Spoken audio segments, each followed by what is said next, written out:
comedian never knows when to quit. But at least Negan isn't killing Maggie in this scene. If there's one thing Zack Snyder has proven he's good at, it's slow motion pistol firing. And he even ups the ante this time with the hammer and slide scattering the iconic pearls.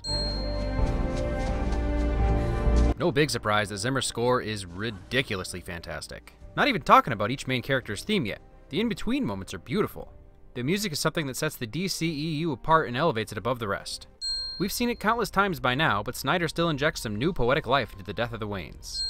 You may think that scene title card is pretentious, but this is a great example of how serious Zack Snyder takes this world. Man of Steel was told through the perspective of Kal-El. A lot of this story, and definitely this opening sequence, is seen through our eyes. And this, everyone running away while Bruce Wayne runs into the unknown, towards the battle. That's some cinematic gold right there. Saving the innocent. This opening sequence is one of the best story setups ever and just plain great. We saw this battle from the other side, giving us that insider feeling, but it's still portrayed as chaotic and confusing. How many aliens are there? Who's fighting whom? It's exactly how terrifying this would be for us tiny little humans. And there could be no better reason for Bruce to start hating Superman than this pan out from a young girl losing her parents paralleling Bruce's own past. Yes? Yes.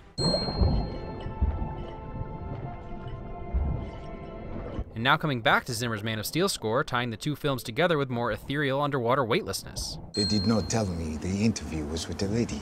I'm not a lady, I'm a journalist. Zing! I'm never a huge fan of straight-up evil henchmen, but KG Beast is a pretty intimidating dude. Trustfall Superman Edition. Rorschach must have got lost on his way home. Batman Begins was great, but jumping right into the third act of Batman's journey is really refreshing. We're introduced to Batfleck with his new brand and almost horror movie-style stalking in the corner, and then his wicked creepy scurry across the ceiling. Exactly how you should feel about the Dark Knight. Water conservation through bath sharing. So, the new Batcave and Battech are pretty slick. Funnel Fairy Butter Bar, Funnel Fairy Butter Bar. Funnel Fairy Butter Bar, Funnel Fairy Butter Bar, Funnel Fairy Butter Bar. We're criminals, Alfred. We've always been criminals. Nothing's changed. Bat justification. But that's set up enough for me to forgive all the killing. Even Alfred says that Bruce is changing / has changed. Turns, good man. Cruel.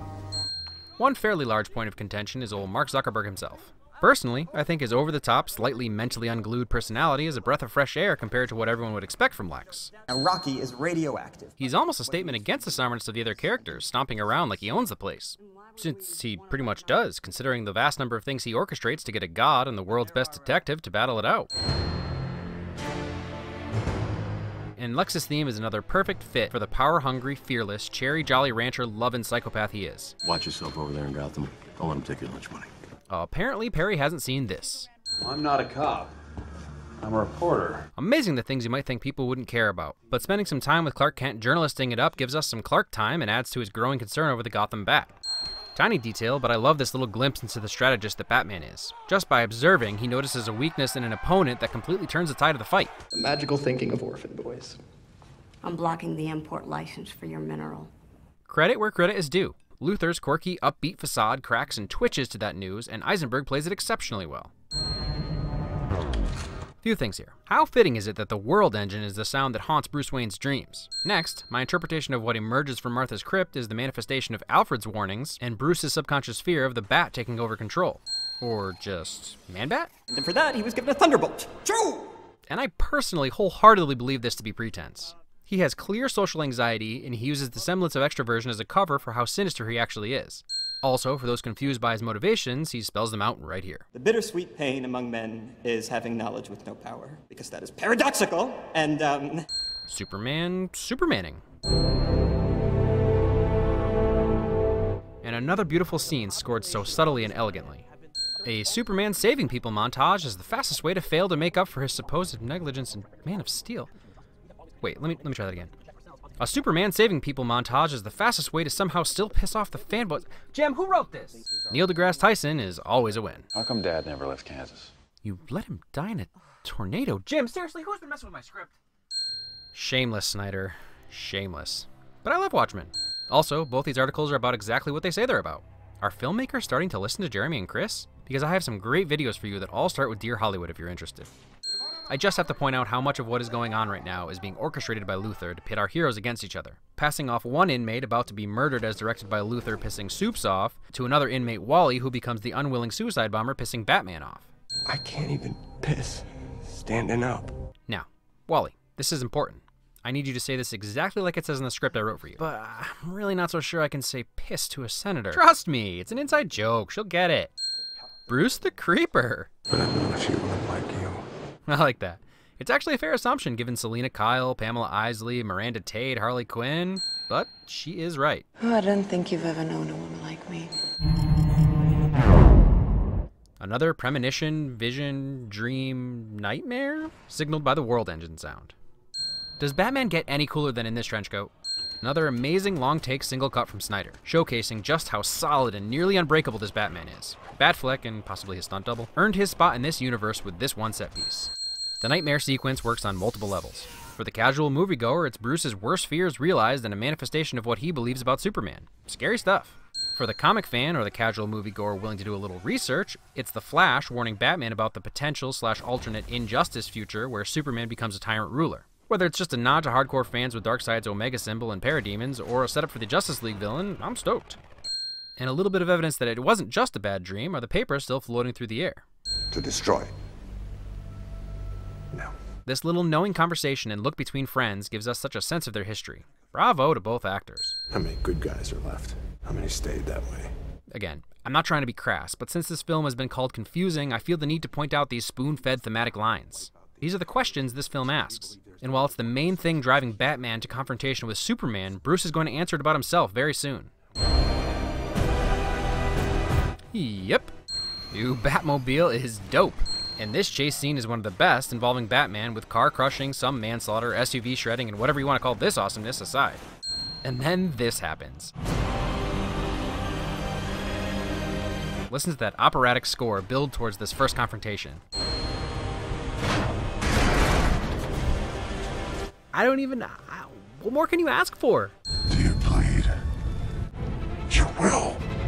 There are no words. What a punch to the gut. Holly Hunter really killed it in this scene. Or got killed by it. No matter what Clark does, he feels lost, alone, and like no decision he makes is ever without casualty. And the look on his face while surrounded by what we can only assume is pure horror says it all. Jeremy Irons is just the man. He doesn't replace past Alfreds, but he's able to carry a scene all by himself exquisitely. Right out of Arkham City. You silly, silly studio. Batfleck's workout routine. And of course, a Batfleck training battle prep montage is the fastest way to kill Superman. I've already raved about the score, but for me, Wonder Woman's takes the freaking cake. The desecration without name. Some defense of Luthor's ability to create Doomsday. Remember this? 100,000 different worlds. Teach me. That's good enough for me. With Carla Gugino as a teacher, how could he go wrong? The whole Langform washed away. Not Lana! Another scene we were a bit confused by, but it's just a visual representation of Clark's struggle. Should he even bother Supermaning, knowing there will always be consequences and collateral damage? That's some classic Superman for you right there. Always there to comfort Lois Lane, even when he's saving her life. God is all-powerful. He cannot be all good. Lex lays it out for us again. And this wasn't a secret kept for the Ultimate Edition. Lex hates God for myriad reasons. Most of which seems to come from the abuse he endured at his father's hands that he feels God did not protect him from. Now that he has a physical embodiment of God in Superman, he can finally have his revenge. All these Justice League cameos are great, but Miles Dyson messing with Cyborg? Did you learn nothing from T2? Well, here I am. When the first trailer dropped, I actually shared it on Facebook with the one complaint that they hadn't seemed to have learned their lesson after the backlash from Bale's Bat voice. I stand so corrected. The voice modulator is awesome, the Bat mech suit is awesome, Batfleck is awesome. That first little touch, like flicking a fly, love it. People complain that Soup should have tried harder to explain. Really? You wouldn't be a little annoyed? And his plan, even after all this, was still to subdue Bruce into listening. As much as I can't wait for them to be buddies, it's fun to see Bats kick a little butt. Yep.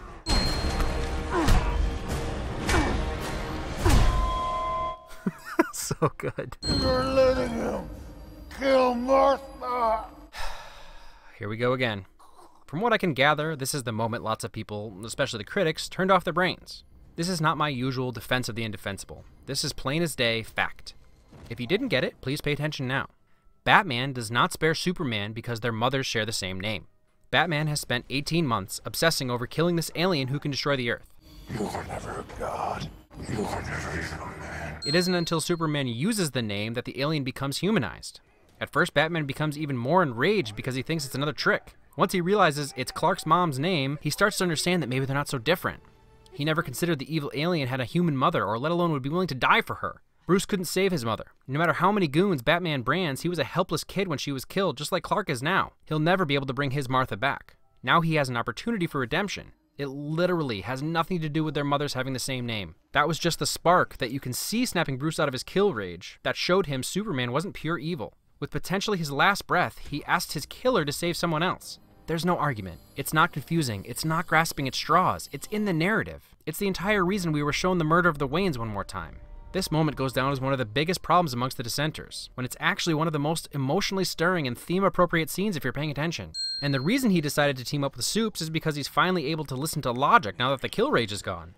New Batwing is amazing. And while we're onto things they got so right, the new suit that's a callback to the original black and gray is by far the best Batsuit yet. How the cowl and mask are molded to his face in a permanent scowl, the way the suit looks battle-worn, and how it's the most comic-accurate ever. And now we come to possibly the best set piece in the film. Bat gadgets, attacks from above like Arkham Asylum, which turns into one of the best Batman kicking butt sequences ever. The best fluid fighting style, the most powerful blows, and just brutal. Brutal. Brutal. And some serious beast mode. I'm a friend of your son's. I figured. The cape? Saving your new friend's mom. Doomsday's fine, whatever, I don't really care. At this point, I look at it as an excuse to unite all of our heroes and give Superman a way to prove how far he's willing to go, which I'm totally fine with, and he's sufficiently scary and powerful. Saving your enemy. Superman's alive. Bang! And my brain exploded from far, far, far too much awesome. What the heck? I've killed things from other worlds before. Wonder Woman literally doesn't not steal any scene she's in. Double negative for effect! And her theme kills. I don't care that I already gave it a win, it kills! This is what I mean about Doomsday. Whatever. It could have been a big old bag of marshmallows. Angry marshmallows, obviously. But seeing these three work together, especially with Wonder Woman now, is so winning. It should go without saying that this final fight is epic. Everything about it is epic-tastic. And the epicity of Wonder Woman is epictacular. And not a single second of epicness let us down. I mean, I'm saying it anyway, so epic. That little smirk like she's having a grand old time.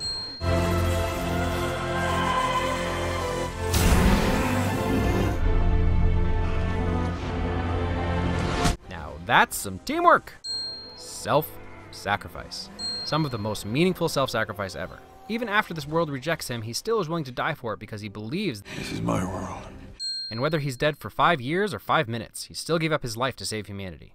One more score win for the beautiful choral voices in the background. Perfect stage setter. No one seemed to get too upset when they showed Thanos at the end of Avengers, but this upsets everyone. Well, you don't know what we can find. Just remember, the fantasy will set you free. Also gross. The juxtaposition of the simple farm boy funeral v. military funeral is a great final illustration of Clark's duality. Got my checkbook to pay the funeral director. They said it's all taken care of. By whom? Anonymous donor. Must have been IHOP. Dude's creeping again. Help me find the others like you. Perhaps they don't want to be found. They will, and they'll fight. Yeah, Justice League. Just a feeling. Call it a premonition. And they've heard it, but in the dark, among the stars. If you really want to hate Eisenberg, just write it off like he's being controlled by Darkseid. Easy enough.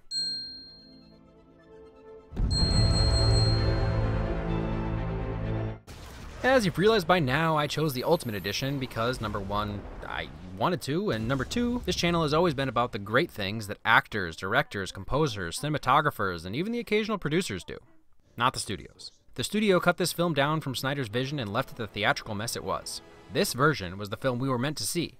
At the end of the day, I feel some real deep sadness for a lot of the fans who didn't like this movie. Especially DC comic fans. Because the rest of us got a sensational Batman-Superman movie.